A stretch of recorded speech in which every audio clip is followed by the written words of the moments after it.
बिस्मिल्लाहिर्रहमानिर्रहीम। नाज़रीन, पाकिस्तान ने नेटो हमले के बाद आखिरकार एहतजाजन बॉन कॉन्फ्रेंस जो कि 5 दिसंबर को मुनक्किद होनी है और जिसमें अफगानिस्तान के मुस्तकबिल पर बातचीत होगी, इस इजलास के बायकॉट का ऐलान कर दिया है। जबकि अफगान सदर हामिद कारज़ाई ने वज़ीर आज़म सैयद यूसुफ रज़ा गिलानी को फोन भी किया है और पाकिस्तान को बॉन कॉन्फ्रेंस के बायकॉट के फैसले पर नजरसानी करने की दरख्वास्त भी की है। इस कॉन्फ्रेंस के बायकॉट का फैसला वफाकी काबीना के इजलास में किया गया, जिसकी सदारत खुद वज़ीर आज़म साहब ने की। सरकारी मौक़िफ़ ये सामने आया है कि हुकूमत पाकिस्तान अफगानिस्तान के इस्तेहकाम और वहां क़याम अमन की यकीनन हामी है, लेकिन मौजूदा हालात में पाकिस्तान इस कॉन्फ्रेंस में शिरकत नहीं कर सकता। बॉन कॉन्फ्रेंस का बायकॉट क्या कौमी जज्बात और मुल्क की खारजा पॉलिसी में एक हद तक टर्निंग पॉइंट की अक्कासी करता है?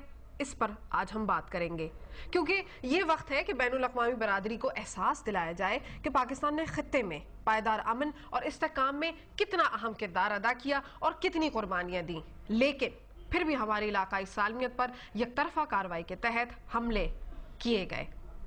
मगर एक बार फिर पुरानी ड्रिल शुरू की जा रही है, यानी कि पार्लिमानी कमेटी का मुश्तरका इजलास होने जा रहा है, जिसमें तजावीज पेश की जाएंगी और वज़ीर आज़म गिलानी कौम को एतमाद में भी लेंगे और डीजी मिलिट्री ऑपरेशन भी काबीना को ब्रीफिंग देंगे।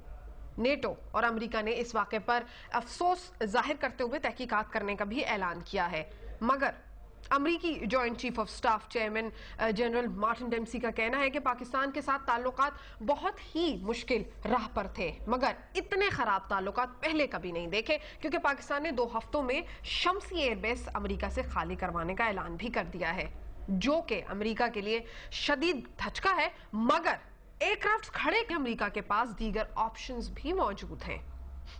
इसके साथ ही अमरीकी joint chief of staff chairman general Martin Dempsey साहब ने मोहम्मद हमले पर मुआफी भी मांगने से इनकार कर दिया है।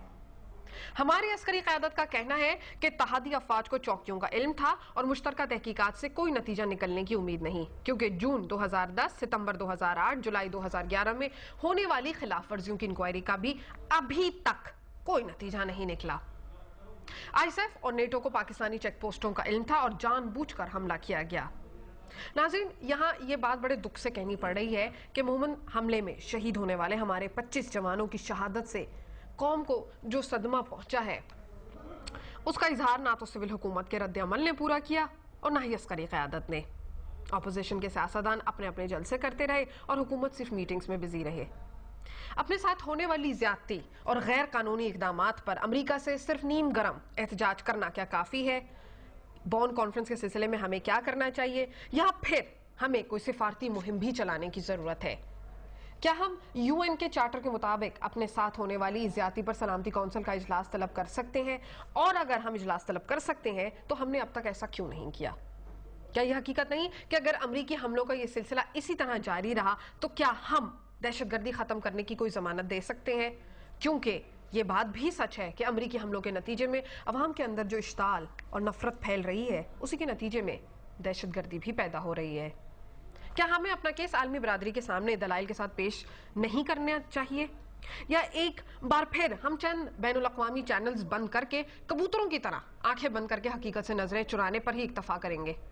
अब ईरानी को देखिए, वहां तालिबे इल्मों ने बरतानवी सिफारत खाने के अंदर दाखिल होकर दस्तावेजात बाहर फेंक दी, ये कहकर कि बरतानिया ने हमेशा ईरान मुखालिफ पॉलिसियां अपनाई हैं, लिहाजा ईरान से बरतानवी सफीर को निकाल दिया जाए, क्योंकि बरतानवी साम्राज्य को दर्ज देना अब जरूरी हो गया है।